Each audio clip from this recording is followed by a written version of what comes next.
Jake Morrison stood in the middle of the large metal room. His hands were tied behind his back with energy chains that glowed blue. Around him stood his 12 crew members. They all looked tired and dirty from weeks in the alien prison cells.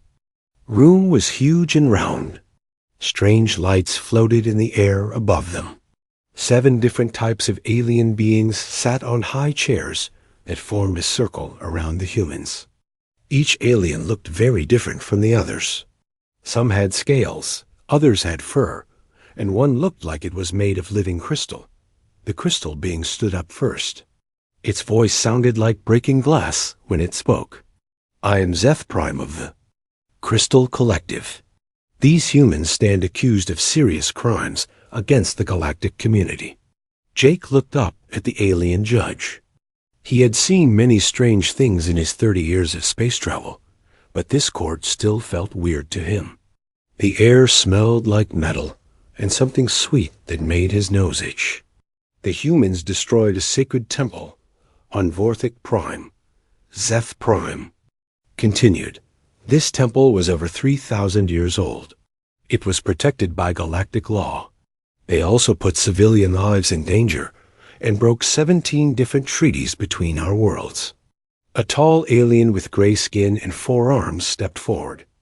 This was the prosecutor. His name was hard for humans to say, but it sounded like clicks and whistles. He pointed one of his 4 hands at Jake. Captain Morrison, the prosecutor said in broken human language. You and your crew were hired to deliver mining equipment to Vorthic Prime. Instead, you caused massive destruction. Tell this court why. You broke our most sacred laws. Jake looked around at his crew. Lisa Parker, his engineer, had a black eye from their arrest. Danny Rodriguez, his security chief, stood straight like a soldier, even with his hands tied. The others looked scared, but ready to fight if needed. We didn't break your laws on purpose, Jake said clearly. We got a distress call from the mines. 43 people were trapped underground after a cave-in. They were going to die if we didn't help them fast. The gray alien made angry clicking sounds. You could have waited for proper rescue teams. You could have followed correct procedures. Instead, you used explosive charges and heavy machines near our holy site. Your rescue teams would have taken 6 hours to get there, Jake replied. Those people had maybe 2 hours of air left. We saved 43 lives.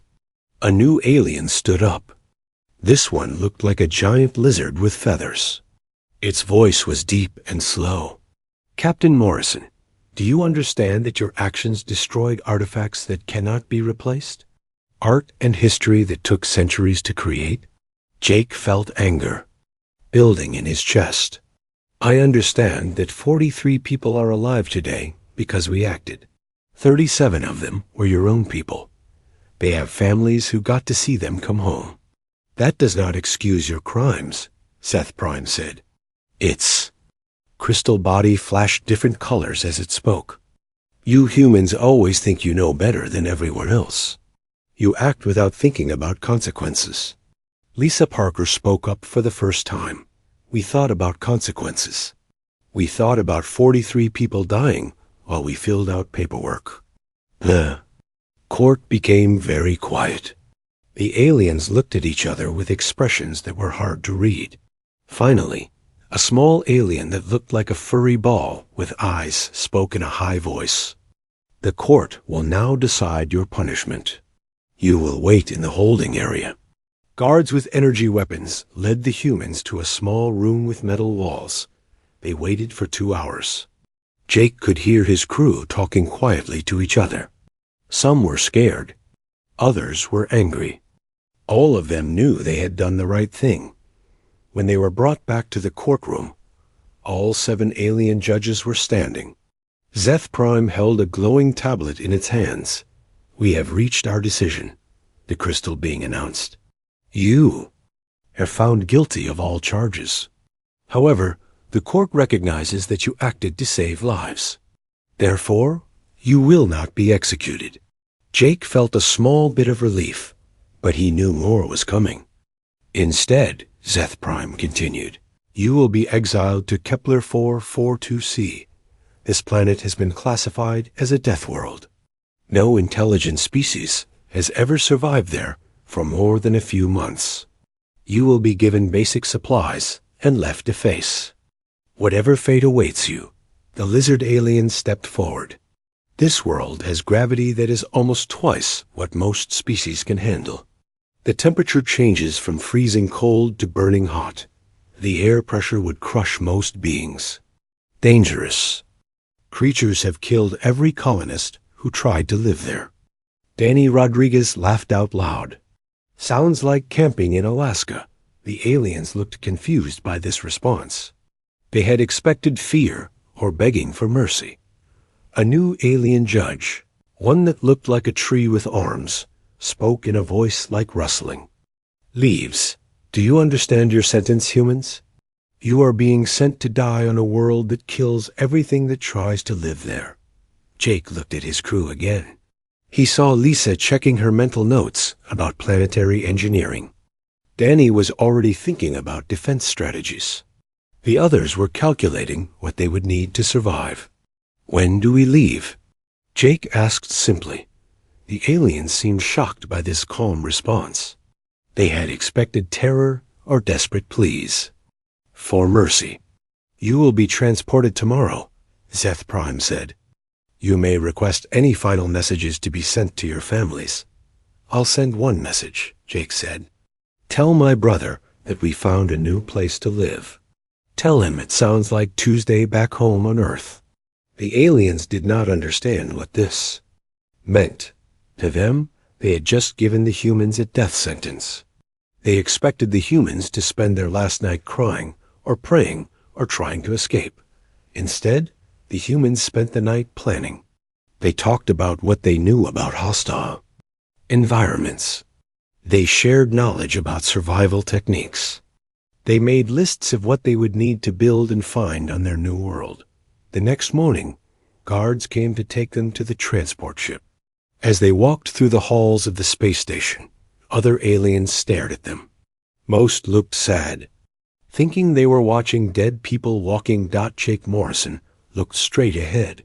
In his mind, he was already on Kepler 442c, figuring out how to turn a death world into a home. After all, humans had been doing that for thousands of years. This was just another Tuesday. The transport ship shook as it entered the atmosphere of Kepler 442c. Jake Morrison pressed his face against the small window and watched the planet below. Dark storm clouds covered most of the surface. Lightning flashed between the clouds like angry fingers reaching across the sky. Looks cheerful, Danny Rodriguez said from the seat next to him. Danny had been a Marine before he joined Jake's crew. He had seen bad places before. The alien pilot, a nervous creature with too many eyes, spoke over the ship's speaker system.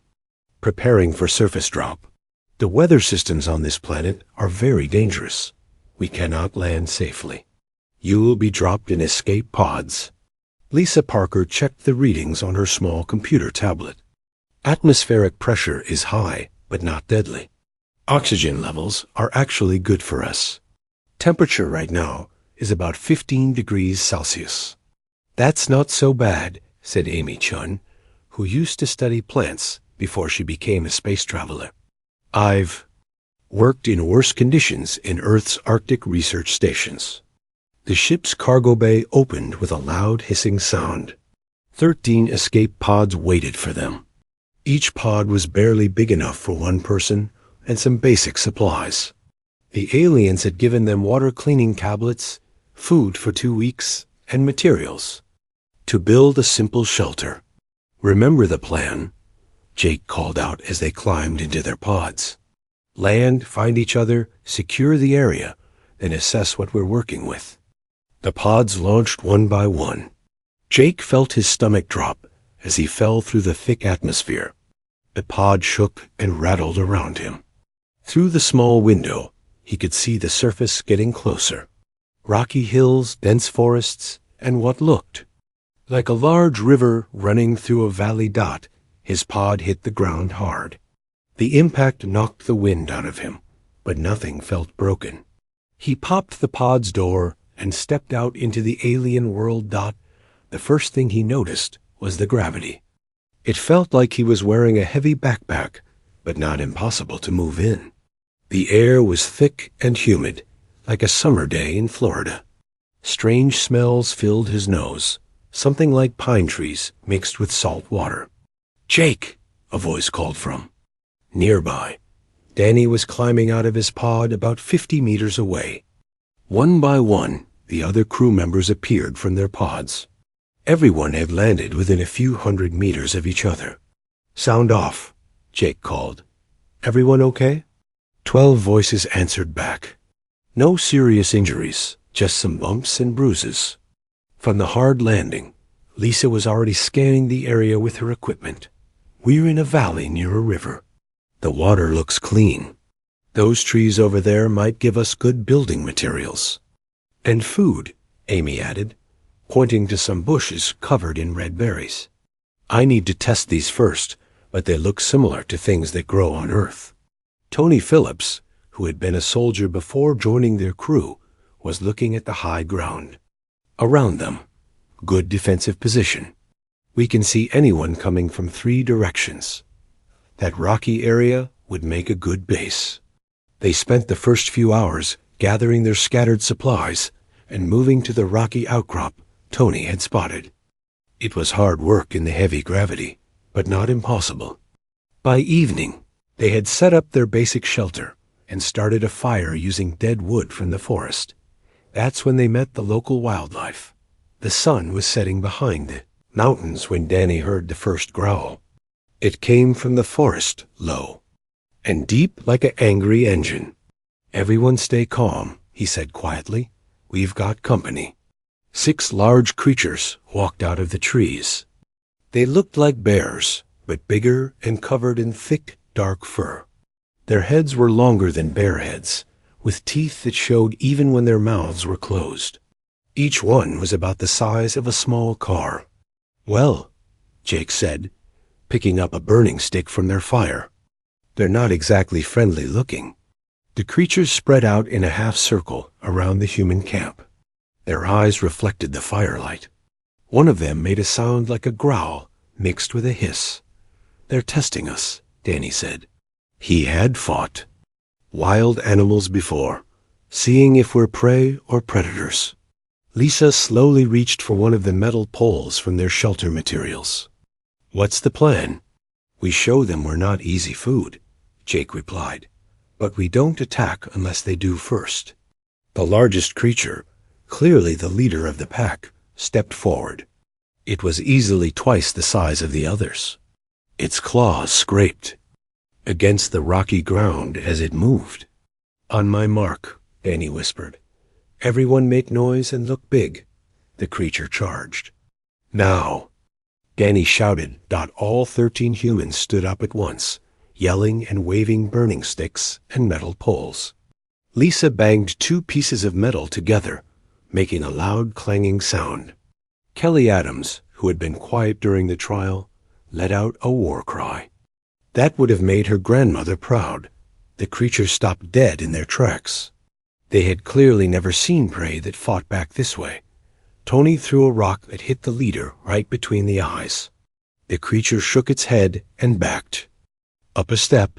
Keep it up," Jake called. "Show them we're not afraid." The humans advanced as a group, still making noise and waving their weapons. The creatures looked confused. They were used to other aliens running away or hiding. These strange new beings were actually moving toward them. The leader made a decision. It turned and walked back into the forest. The other 5 followed, but they kept looking back at the humans. "That was interesting," Amy said, still holding a burning stick. "They're smart. They learn from what just happened." "They'll be back," Danny warned. "But maybe not tonight. We need to set up a watch schedule." The next morning brought new discoveries. Amy found that the red berries were safe to eat, and actually quite tasty. Tony discovered that the local stone could be shaped into useful tools. Ben Taylor, their communications expert, managed to get power from his small solar panels, even under the planet's thick atmosphere. But the biggest discovery came from Kelly Adams. She had been exploring the area around their camp when she found something unexpected. "Jake," she called, "you need to see this." She led him to a clearing about a kilometer from their camp. In the middle of the clearing stood the ruins of a building made from metal and plastic. It was clearly not human construction. "Looks like we're not the first ones to try living here," Jake said, walking around the ruined building. "Question is, what happened to whoever built this?" Lisa examined the structure with her engineering knowledge. "This is Ziphian construction. I recognize the metal alloys. But it's been abandoned for months, maybe years. Inside the ruins, they found useful things. Water purification equipment that could be repaired. Solar panels that still worked. Communication. Devices that might be fixed with the right parts. Looks like the previous residents left in a hurry," Ben said, examining a half-finished meal that had turned to dust. Over the next few days, the humans established a routine. They repaired what they could from the alien ruins. They built better. Shelters using materials from both their supplies and what they found. Amy started a small garden using seeds from their emergency food supplies. The bear-like creatures came back twice more, but each time they kept their distance. They seemed to be studying the humans rather than hunting them. "I think they're curious about us," Amy observed during one of these visits. "Look how they watch what we're doing." "Maybe they're not as aggressive as we thought," Kelly suggested. "Maybe they're just territorial." By the end of their first week, the humans had turned their rocky outcrop into a proper camp. They had clean water, a steady food source, and defensible positions. They had also started exploring the surrounding area and found 2 more abandoned alien settlements. "You know what's funny?" Jake said one evening as they sat around their fire. "The aliens thought they were sending us to our deaths. But this place isn't really that bad. It's challenging," Lisa agreed. "But we've faced worse. Remember that ice storm on Europa? Or the sandworms on New Sahara?" Danny nodded. "This gravity is heavy, but it's good training. The weather is rough, but we have shelter. The local wildlife is dangerous, but they can be managed.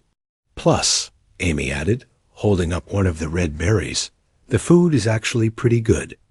That night, as Jake took his turn on watch, he looked up at the alien stars and smiled. The Galactic Council had thought they were giving the humans an impossible challenge. Instead, they had given them exactly what humans did best with, a problem to solve, and the freedom to solve it their own way.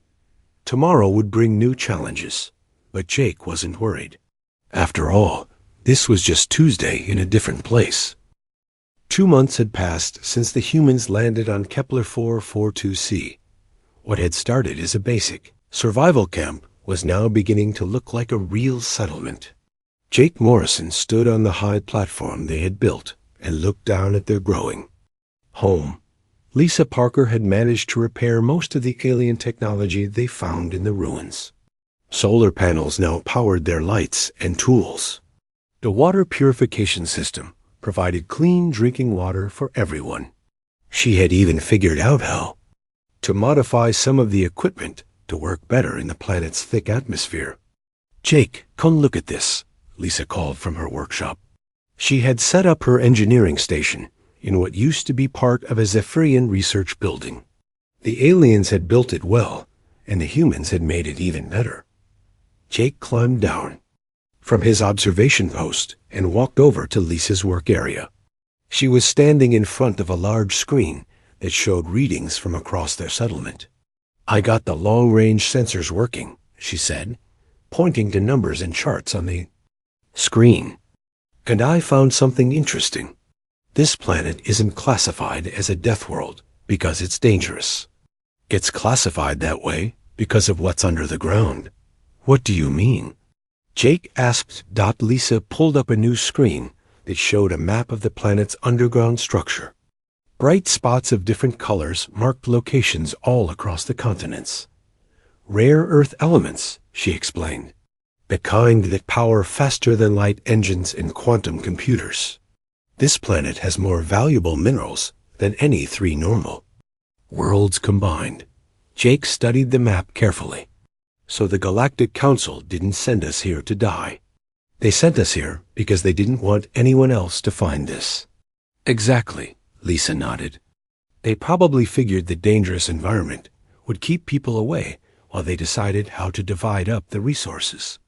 Meanwhile, other parts of their settlement were thriving in ways that surprised even the humans. Amy Chun had created a garden that was producing more food than they could eat. She had crossbred earth plants with local ones to create new vegetables that grew well in the heavy gravity and thick air. The soil here is incredibly rich, Amy explained to Jake as they walked through her growing fields. All those storms. Volcanic activity over millions of years created perfect growing conditions. Plus, the high atmospheric pressure helps plants absorb nutrients faster. The red berries that Amy had first discovered turned out to be just the beginning. The forest was full of edible plants, nuts, and fruits.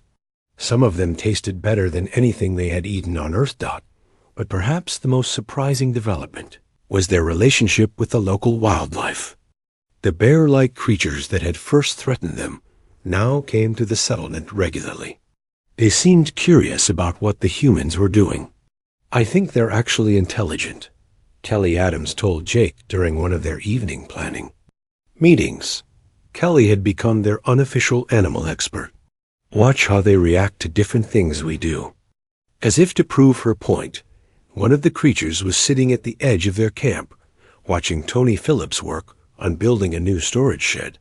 When Tony picked up his hammer, the creature made a soft grunting sound. When Tony started hammering, the creature tilted its head like it was studying the technique. They're learning from us, Kelly continued. I've seen them using rocks as tools after watching us do it. And they've started working together in new ways. Danny Rodriguez had been exploring farther from their base camp. He had found 3 more abandoned settlements from different alien species. Each one told the same story. Initial colonization, a few months of struggle, then sudden abandonment. The difference is, Danny explained, we're not trying to fight this planet. We're working with it. Ben Taylor had made the most important discovery of all. He had been working on repairing communication equipment when he managed to restore a long-range transmitter that the previous inhabitants had left behind. Jake, you need to hear this, Ben said urgently one morning. He led Jake to his communication station, which was filled with screens showing different radio frequencies and data streams. I've been monitoring galactic communication channels, Ben explained. Our story is spreading. Word is getting out that humans not only survived on a classified Deathworld, but we're actually doing well here. Jake listened to intercepted messages between different alien worlds. Ships' crews were talking about the humans who had turned a death sentence into a new home. Some alien governments were asking questions about why Kepler 442c had really been classified as unsurvivable. It gets better, Ben continued. I've been tracking ship movements in this sector. There's a lot more traffic heading this way than there should be for an empty Deathworld. That afternoon, Jake called everyone together for a settlement meeting. They gathered in what had become their main community building, constructed from materials salvaged from multiple alien ruins and improved with human engineering. We need to talk about what happens next, Jake began. Ben's monitoring shows that we're going to have visitors soon. The question is, what do we want to do about it? Rachel Moore, who had set up their medical station, spoke first. We've built something good here. We have clean water, plenty of food, safe shelter, and we're learning more about this planet every day. I don't want to give that up. The aliens who sent us here expected us to die, Tony added. Instead, we've proven that this planet can support life. That changes everything. Lisa had been quiet during the discussion, but now she stood up. I've been thinking about those mineral deposits. If word gets out about what's really here, every major power in the galaxy is going to want a piece of it. So what do we do? Amy asked. Jake looked around at his crew, his friends, his family. They had been through so much together. They had turned an impossible situation into something that worked. We prepare, he said simply. We keep building, keep improving, keep making this place better. And when visitors arrive, we show them that this is our home now. Over the next few weeks, the humans worked with new purpose. They expanded their defenses, not to keep creatures out, but to protect what they had built. They improved their technology, combining human engineering with alien equipment to create things that worked better than either could alone. They also made an unexpected alliance. The bear-like creatures, which Amy had started calling neighbors, began bringing them gifts. Strange metals from deep caves, rare plants from distant forests, and information about weather patterns and seasonal changes. They're trying to trade with us, Kelly realized during one of these exchanges. They bring us things, and we share our food and tools with them. The neighbors turned out to be more intelligent than anyone had first thought. They could use simple tools. They communicated with each other using complex sounds, and they seemed to understand basic cause and effect. They're not just animals, Amy observed. They're people. Different from us, but people. The humans began teaching the neighbors simple skills like metalworking and agriculture. In return, the neighbors showed them which areas of the planet were safe to explore and which ones to avoid. Steve Barnes, who had been their pilot, managed to repair a small flying vehicle from one of the abandoned settlements. His exploration flights revealed that their valley was just one of many suitable locations for settlement. The planet was vast, with different climate zones and terrain types. There's enough room here for dozens of settlements, Steve reported. Different environments for different species. Desert regions, Arctic areas, tropical zones, mountain ranges. Something for everyone. As the third month of their exile began, the humans received their first official contact from the outside galaxy. Ben's communication equipment picked up a direct transmission aimed at their settlement. The message was short. Human settlement on Kepler 442c. This is Commander Veltoth of the Hegemony Survey Fleet. We are approaching your position for resource evaluation. Prepare for inspection. Jake looked at the message and smiled. The aliens were coming to inspect what they thought would be a mining operation on an empty planet. Instead, they were going to find a thriving human colony with alien allies and advanced technology. Ben, send a reply, Jake said. What should I tell them? Jake thought for a moment, then grinned. Tell them that the human settlement of New Tuesday welcomes official visitors, and ask them to please land at our designated spaceport. We don't have a spaceport, Lisa pointed out. We will by the time they get here, Jake replied. After all, we've got 3 days to build one. That's plenty of time. The crew laughed and got to work. They had turned exile into opportunity once before. Now they were going to turn inspection into negotiation. The galaxy was about to learn that humans didn't just survive impossible situations, they thrived in them. Commander Veltoth of the Hegemony Survey Fleet stared at the view screen in disbelief. Below them, on the surface of what was supposed to be an empty Deathworld, lay a thriving settlement. Buildings made from both alien and unknown materials, spread across a valley. Cultivated fields showed green against the rocky landscape. And strangest of all, a clearly marked landing pad waited for their ships. This is impossible, Veltoth said to his second-in-command. The humans were sent here to die. No species has ever survived more than a few months on this planet. Sir? The communications officer called out. We're receiving a transmission from the surface. It's coming from the human settlement. Put it through. Veltoth ordered. Jake Morrison's voice came through the ship's speakers clearly. Commander Veltoth, this is Governor Morrison of the New Tuesday Settlement. Welcome to Kepler 442C. Please use landing pad Alpha for your initial survey team. Landing pad Beta is reserved for cargo vessels. Veltoth's 4 eyes blinked in confusion. Governor? Did the human just call himself governor? The survey fleet consisted of 12 ships from different alien governments. They had come to begin the process of dividing up the planet's valuable resources. The plan had been simple: confirm that the exiled humans were dead and establish mining operations. Sir, the scanner operator reported, I'm reading multiple power sources from the settlement. Advanced technology, some of it more sophisticated than our own equipment. That's impossible, Veltoth repeated. Humans are a primitive species. They barely have space travel, but the evidence was right in front of them.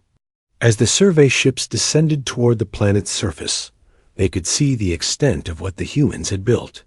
Roads connected different areas of the settlement.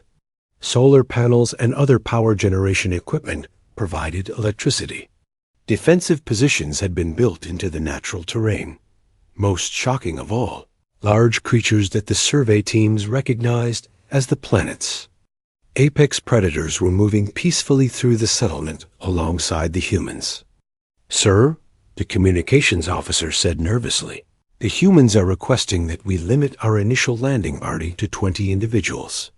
They say that larger groups might disturb the local wildlife. Veltoth felt his anger rising. These criminals, who had been sentenced to death, were now trying to give orders to a legitimate galactic survey fleet. Tell them we'll land however many ships we want, he commanded. This planet belongs to the galactic community, not to a few exiled humans. The reply came back immediately.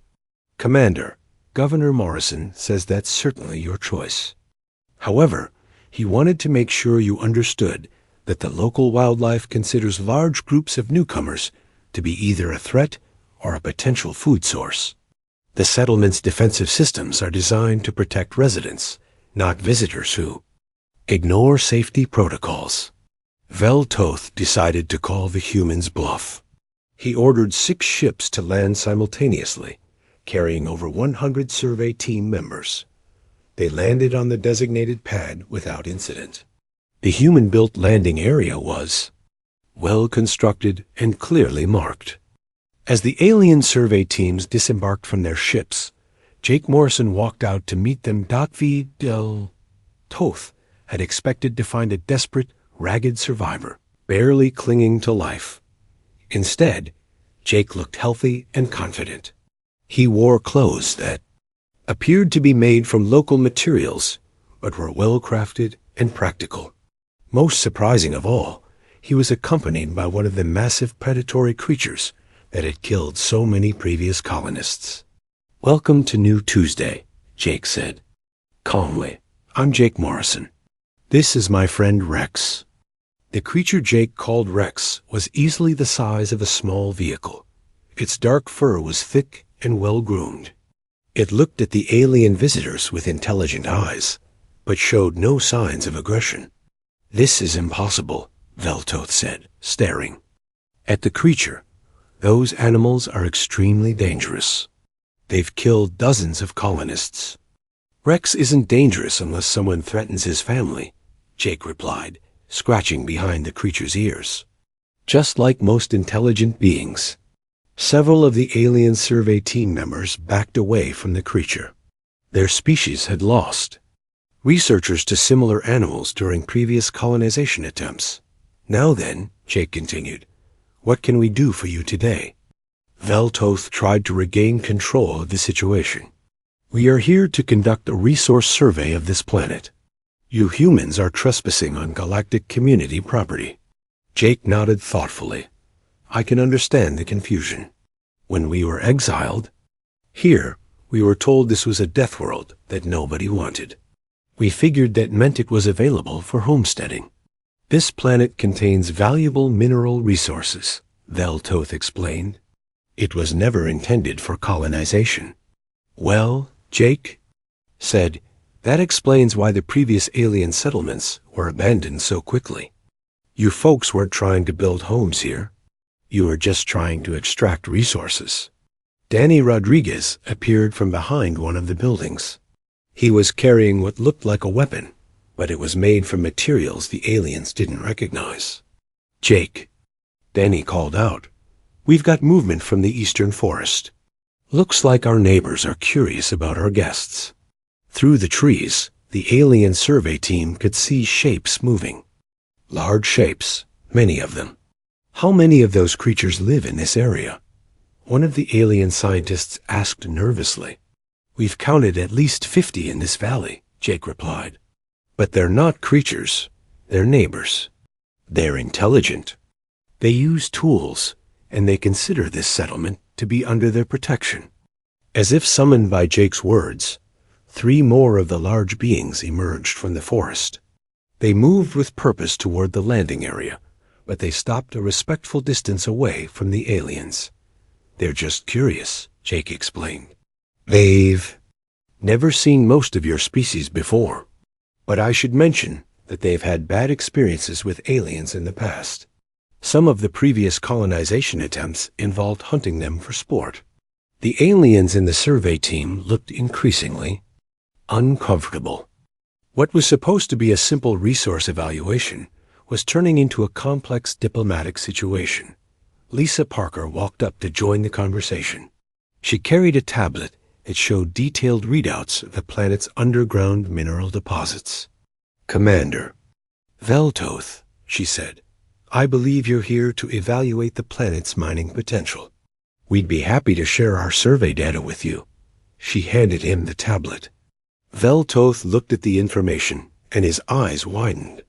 The humans had mapped mineral deposits across 3 continents. Their data was more detailed and accurate than anything the galactic survey teams had produced. This is impossible, Veltoth said for the 3rd time that day. How did you acquire this information? We've been living here for 3 months. Lisa explained. We've had time to do thorough surveys. Plus, our neighbors showed us where to find the best deposits. They've been living here for thousands of years. Ben Taylor appeared with a communication device. Jake, we're getting messages from multiple sources. Word about our settlement has spread pretty far across the galaxy. What kind of messages? Jake asked. Requests for information from smaller governments. Questions about colonization techniques. And Ben paused, looking at the alien survey team. Several formal complaints filed against the major powers for claiming exclusive rights to an inhabited world. Veltoth felt the situation spinning out of his control. The simple resource grab he had planned was becoming a galactic incident. This world was designated for resource extraction, he said firmly. You humans have no legal right to be here. Actually, Jake replied, according to galactic law, exile to an uninhabited world grants colonization rights to the survivors. We looked it up. Rachel Moore joined the group, carrying her medical supplies. Commander, I couldn't help but notice that several of your crew members are showing signs of altitude sickness. Our atmospheric pressure is higher than most species are used to. Would you like me to help with that? The offer of medical assistance only highlighted how well the humans had adapted to conditions that were making the alien visitors sick. Tony Phillips appeared from another direction, leading a group of the bear-like neighbors. Each of the creatures carried tools or materials, clearly engaged in some kind of construction project. Sorry to interrupt, Tony said to Jake, but the neighbors want to know if our guests need temporary shelter. They're worried about those storm clouds building up over the mountains. Jake looked at the approaching weather system. Good point. Commander, that's going to be a pretty rough storm. Your ships should be fine, but if any of your people want to wait it out in our community center, they're welcome. The storm that was approaching looked severe, even to the aliens, who were used to hostile environments. The humans were offering shelter and assistance while simultaneously demonstrating that they had better information about local conditions than the official survey team. "This is not over," Veltoth announced. "We will return with a full fleet. This planet's resources belong to the galactic community." "Of course," Jake replied agreeably. "You're always welcome here. Just remember to follow our safety protocols. We'd hate for anyone to get hurt." As the alien survey team retreated to their ships ahead of the approaching storm, they could see human settlement continuing around them. The storm that was forcing them to take shelter was just another day for the humans and their alien neighbors dot from the bridge. 6 months after the humans were first exiled to Kepler 442c, the planet's orbit was crowded with ships. What had started as a simple survey mission had grown into the largest gathering of alien vessels in this sector of space. Representatives from dozens of different governments had come to see the impossible, human settlement for themselves. Jake Morrison stood in his office, looking out at what used to be their small landing pad. It was now a proper spaceport with multiple landing areas, cargo handling facilities, and a passenger terminal. The transformation had happened quickly once word spread about what the humans had accomplished. "Jake," Ben Taylor called from his communication station, "we've got another delegation requesting landing permission. This one is from the Outer Rim Coalition. They want to discuss colonization techniques." "How many does that make today?" Jake asked. 15 different groups," Ben replied. "And that's not counting the news teams, research scientists, and curiosity seekers." The changes had started small. A few weeks after Commander Veltoth's first visit, ships began arriving, carrying representatives from smaller governments. These were species that had been told certain planets were too dangerous for colonization. They wanted to learn how humans had succeeded where others had failed. Lisa Parker had taken charge of these educational visits. She had set up training programs that taught basic survival techniques, environmental adaptation, and sustainable building methods. What surprised everyone was how eager the alien visitors were to learn. "The secret," Lisa explained to a group of Zephyrian engineers, "is not to fight the environment. Work with it. Use what the planet gives you instead of trying to force it to be something it's not." Amy Chun had become famous across several star systems for her agricultural innovations. She had developed farming techniques that worked in high gravity, thick atmosphere, and variable weather conditions. Delegations came specifically to learn from her methods. "Every planet is different," Amy told a group of aspiring alien farmers, "but the basic principles are the same. Understand your soil, work with your climate, and always have backup plans." The neighbors, as the humans continued to call the bear-like creatures, had become celebrities in their own right. Xenobiologists traveled from across the galaxy to study the first recorded case of successful interspecies cooperation on such a large scale. Kelly Adams had become the primary liaison between humans and neighbors. She had learned to communicate with them using a combination of sounds, gestures, and simple tools. The neighbors, it turned out, had their own complex society with leaders, laws, and cultural traditions. "They're not just intelligent," Kelly explained to a fascinated group of alien scientists. "They have art, music, and poetry. They've been watching the stars for generations, wondering if anyone would ever come who wanted to be friends instead of conquerors." But not everyone was happy about the human success story. The major galactic powers had expected to divide up Kepler 442c's resources among themselves. Instead, they found themselves dealing with a legitimate government that had legal claim to the planet.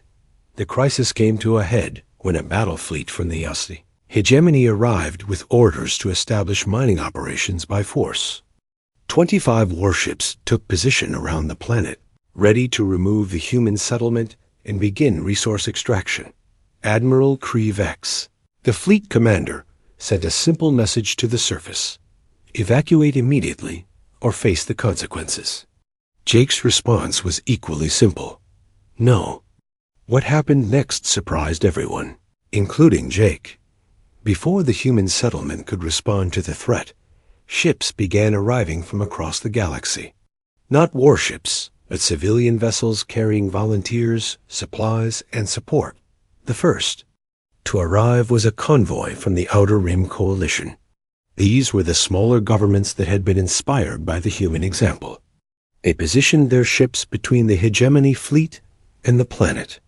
"This is Captain Zilnara of the Coalition Defense Force," came the transmission. "Kepler 442c is under Coalition protection. Any aggressive action against the planet or its inhabitants will be considered an act of war." More ships arrived hourly. Research vessels from universities across the galaxy came to protect their ongoing studies. Trading ships came because the human settlement had become an important stop on several shipping routes. Even individual families came because they had relatives who were learning farming techniques from Amy Chun. Hegemony fleet found itself outnumbered 3-1 by ships that weren't even military vessels. But the real shock came when the planet's surface defenses became apparent. Danny Rodriguez had spent months preparing for this possibility. Working with Lisa's engineering skills and materials provided by the neighbors, he had built defensive systems unlike anything the galaxy had seen before. They weren't designed to destroy attacking ships, but to disable them. When the hegemony admiral ordered a demonstration attack on an empty area of the planet, the surface response was immediate. Electromagnetic pulses knocked out the attacking ship's weapons and engines without harming the crew. The disabled ship was then gently guided to a safe landing by tractor beams that operated on principles the aliens didn't understand. "This is impossible," Admiral Krivek said, staring at his tactical displays. "How do humans possess technology superior to our own?" The answer came from an unexpected source. Dr. Velyon, a hegemony scientist who had been studying the human settlement for weeks, transmitted from the surface. "Admiral, the humans don't have superior technology. They have superior adaptation. They took our abandoned equipment, combined it with their own knowledge, and created something entirely new. They innovated instead of just copying." The standoff lasted for 3 days. During that time, more ships continued to arrive in support of the humans. The galactic news networks covered the situation constantly.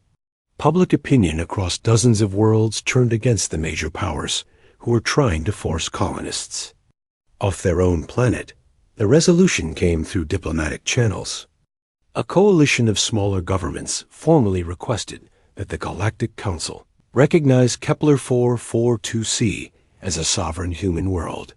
The request was supported by detailed documentation of the planet's successful colonization and evidence of its inhabitants' legal claim under galactic law.